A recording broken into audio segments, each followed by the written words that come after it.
Pada kesempatan kali ini kita akan membahas mengenai manifestasi penyakit kulit, lesi dan ras, pigmentasi, pruritus, kulit kering.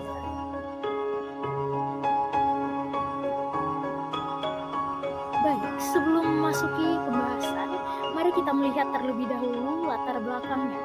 Manifestasi klinis penyakit kulit dapat bervariasi luas, tergantung pada jenis penyakitnya. Gejala umum melibatkan perubahan pada tekstur, warna, atau bentuk kulit. Beberapa contoh termasuk ruam, kemerahan, bercak, atau lekuhan. Penyakit kulit juga dapat disertai gatal, nyeri, atau perubahan pada rambut dan kuku. Diagnosis sering melibatkan pemeriksaan fisik, riwayat kesehatan pasien, dan jika diperlukan, tes laboratorium atau biopsi kulit. Penting untuk mencari bantuan medis jika ada perubahan yang mencurigakan pada kulit untuk mendapatkan diagnosis dan perawatan yang tepat. Sekarang kita akan memasuki pembahasan yang pertama, yaitu lesi. Lesi kulit adalah bagian pada kulit yang memiliki kerusakan, pertumbuhan jaringan abnormal, atau penampilan yang berbeda dibandingkan permukaan kulit di sekitarnya. Lesi mungkin muncul dalam bentuk benjolan, bercak, luka, dan sebagainya.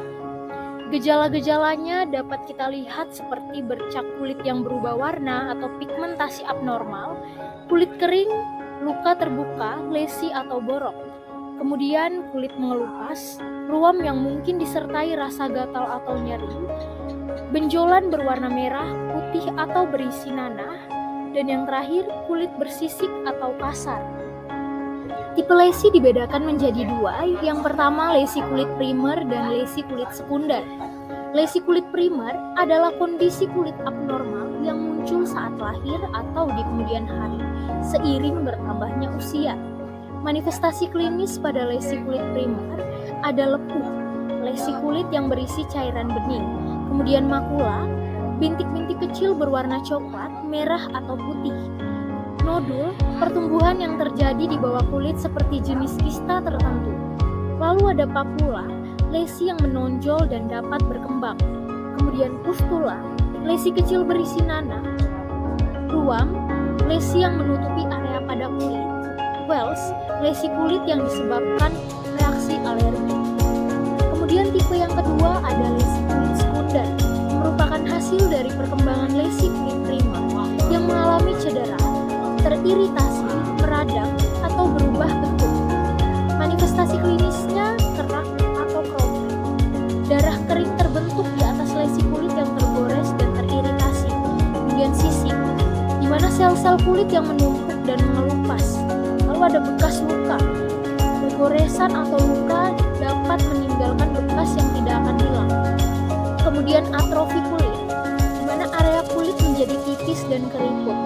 Urtikaria, lesi dalam bentuk bentol yang disebabkan alergi. Hiperpigmentasi, terdapat area kulit yang berwarna menggelap dan berbeda dari warna kulit sekitarnya.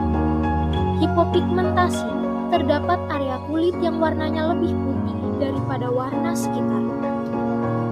Diaperas adalah salah satu penyakit gangguan pada kulit yang sering terjadi pada bayi dengan prevalensi antara 7% sampai 50% pada tingkat keparahan tinggi. Diaperdermatitis menunjukkan kondisi yang lebih serius, namun dalam banyak kasus tidak berhubungan langsung dengan iritasi popok. Sebesar 50% bayi yang menggunakan popok sekali pakai akan mudah mengalami iritasi pada kulit yang ditandai dengan kemerahan dan bengkak. Hal tersebut sering terjadi di bokong, lipatan paha, dan area genitalia yang menyebabkan bayi mudah rewel. Hal ini umumnya terjadi pada bayi sekitar 7% sampai 35% dari populasi bayi di Indonesia. Tujuan dari menelaah terkait penata laksanaan diaperas pada bayi, diaperas merupakan istilah non-spesifik yang digunakan untuk menggambarkan berbagai reaksi peradangan kulit di area popok, termasuk area gluteal, area perianal, alat kelamin, paha bagian dalam, dan lingkaran pinggang. Bentuk utama dari diaperas adalah dermatitis kontak, di mana ruam paling umum ditemukan di area popok yang disebabkan oleh kombinasi faktor-faktor seperti popok yang lama tidak diganti yang menyebabkan kulit bayi lembab akibat kontak dengan urin, gesekan antar kulit, dan abrasi mekanis. Keberadaan garam empedu dan iritan lain dalam feses juga dapat merusak lapisan lipid dan protein pelindung yang terdapat di lapisan teratas kulit. Selain itu, peningkatan kadar pH kulit akibat urin dan feses dan mikroba juga mengakibatkan dia peras. Gangguan pigmentasi itu terbagi menjadi dua, yaitu hyperpigmentation dan hypopigmentation. Hyperpigmentation sendiri itu terbagi lagi menjadi post-inflammatory hyperpigmentation, melasma, solar lentigines, phthalitis, café au lait macles, dan hypopigmentation itu terbagi menjadi vitiligo, pityriasis alba, tinea versicolor, dan post-inflammatory hypopigmentation. Post-inflammatory hyperpigmentation adalah akibat umum dari trauma atau peradangan, terutama pada jenis kulit yang lebih gelap. Mekanisme klinis atau gejala utama hiperpigmentasi adalah munculnya bercak berwarna gelap di kulit. Bercak ini dapat berukuran kecil atau besar dan dapat meluas ke seluruh bagian tubuh. Bercak hiperpigmentasi bisa muncul di wajah, leher, atau di bagian tubuh lain seperti badan, lutut, dan lengan. Selain munculnya bercak, hiperpigmentasi tidak menimbulkan gejala lain seperti rasa sakit atau gatal. Meski begitu, hiperpigmentasi dapat membuat penderitanya merasa tidak percaya diri akibat kemunculan bercak yang mengganggu penampilan. Melasma. Melasma adalah hipermelanosis progresif makula dan tidak bersisik pada kulit yang terpapar sinar matahari, terutama pada wajah dan punggung lengan bawah. Biasanya berhubungan dengan kehamilan atau penggunaan kontrasepsi oral atau antikonvulsan, misalnya fenitol, dilantin, atau mungkin idiopatik. Mekanisme klinis atau gejala dari hiperpigmentasi atau bercak coklat hingga abu-abu kecoklatan pada area wajah, terutama di pipi, di dagu, nose bridge, dahi, dan atas bibir. Melasma lebih sering terjadi pada perempuan dengan warna kulit yang lebih gelap. Penyebab utama melasma diduga paparan sinar ultraviolet. Solar lentigines. Solar lentigines atau bintik hati adalah lesi makula berukuran 1 hingga 3 cm, hiperpigmentasi dan berbatas tegas pada permukaan kulit yang terpapar sinar matahari. Mekanisme klinis atau gejala pada solar lentigines ditandai dengan bintik-bintik berwarna hitam atau coklat di kulit. Bintik ini berdiameter 5 hingga 20 mm dan bisa muncul secara berkelompok. Ciri lainnya adalah bintik ini tidak menimbulkan rasa gatal atau sakit di kulit. Solar lentigines dapat muncul di bagian tubuh mana saja, tetapi lebih sering timbul di bagian tubuh yang sering terpapar sinar matahari. Phthalitis atau bintik-bintik adalah lesi makula berukuran 1 hingga 2 mm, berbatas tegas dan berwarna seragam. Paling sering ditemukan pada wajah, leher, dada, lengan, dan pada kaki. Lesi ini harus dibedakan dari gingival lectinite 2-10 mm yang muncul pada masa kanak-kanak dan solar lectinite 2-10 mm yang biasanya muncul di kemudian hari. Mekanisme klinis atau gejalanya biasanya ditemukan di tempat yang terkena sinar matahari, terutama hidung dan pipi. Mereka menonjol selama musim panas dan memudar selama musim dingin. Makula datar berwarna coklat muda sampai coklat tua, diameter 3-10 mm, tidak terdefinisi dengan baik dan dapat bergabung menjadi beberapa bagian yang besar. Bentuknya itu yang sering didapati itu adalah bulat. Café au lait macles adalah makula berwarna coklat-coklatan dengan ukuran berkisar antara 1 hingga 20 cm dan muncul sejak lahir atau pada awal kehidupan. Mekanisme atau gejalanya yaitu berwarna coklat muda, pigmennya didistribusikan secara merata, mereka berbatas tegas dengan batas halus atau tidak beraturan. Bentuknya itu bulat atau tidak oval. Vitiligo adalah suatu kondisi kulit yang disebabkan oleh kekebalan tubuh yang menyebabkan hilangnya pigmentasi.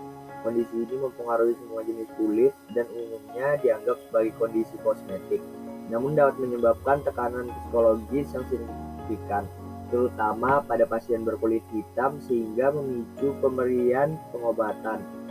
Mekanisme atau gejalanya yaitu kulit vitiligo menunjukkan gejala depigmentasi dengan bercak putih yang dibatasi oleh warna kulit normal atau oleh hiperpigmentasi pada vitiligo ditemukan makula dengan gambaran seperti white milk, makules dengan depigmentasi homogen dan batas yang tegas. Pityriasis alba adalah kelainan yang umumnya dikaitkan dengan dermatitis atopik, biasanya muncul sebagai bercak hipopigmentasi dan tidak teratur pada wajah, kepala, leher, dan lengan bawah pada anak-anak dan dewasa muda.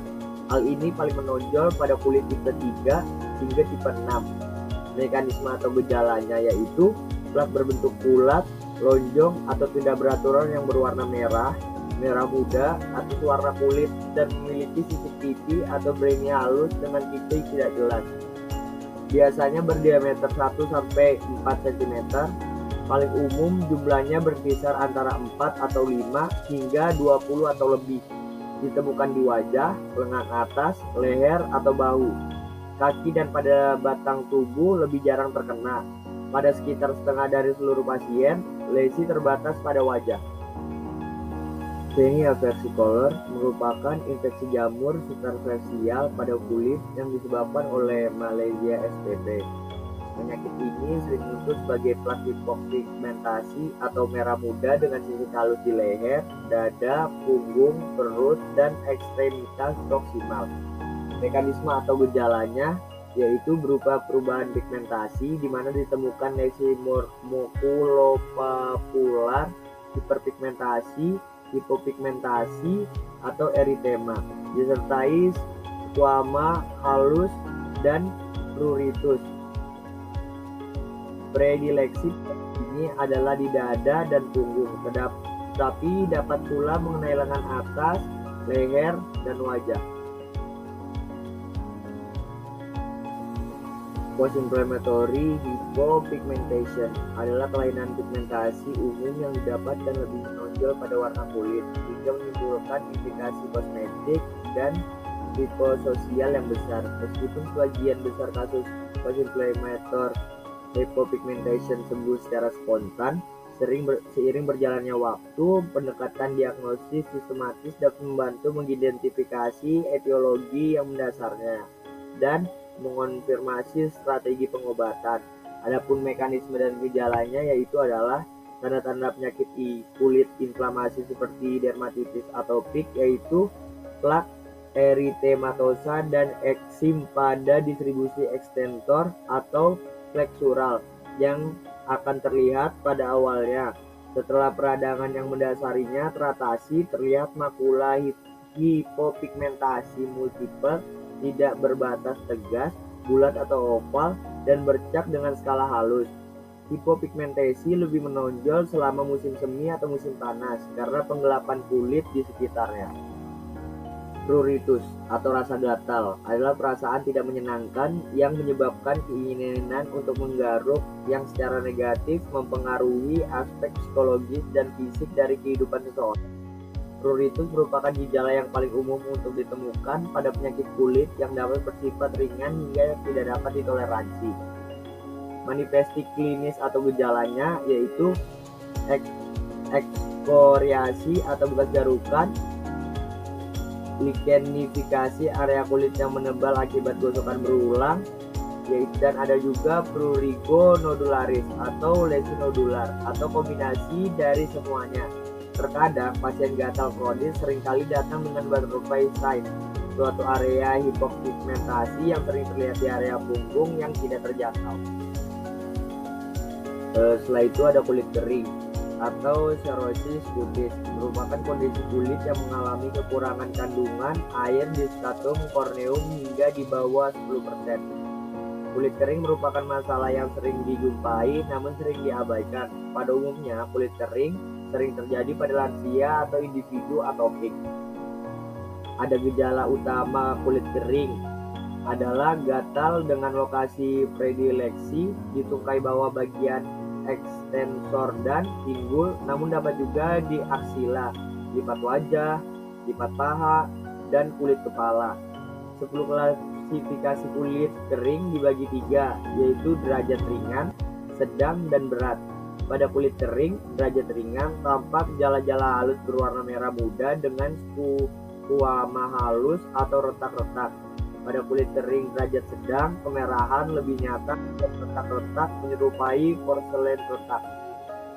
Kesimpulan yang dapat kita ambil bahwa penyakit lesi kulit dapat berasal dari berbagai kondisi seperti dermatitis, eksim, psoriasis, jerawat, infeksi kulit seperti kudis atau herpes, serta kondisi lebih serius seperti kanker kulit. Lesi dapat berubah bintik merah, benjolan, luka, atau perubahan warna pada kulit.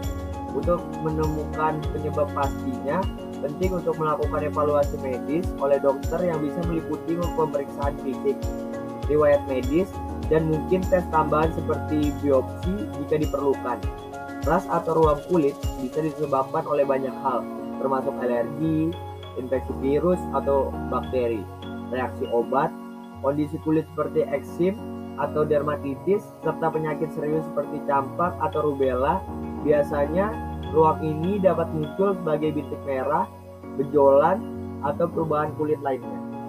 Berikut adalah referensi atau daftar pusaka yang kami ambil. Berikut adalah presentasi dari kelompok kami. Mohon maaf jika ada salah. Dikulum-kulum, dikunyah-kunyah. Assalamualaikum semuanya. Terima kasih.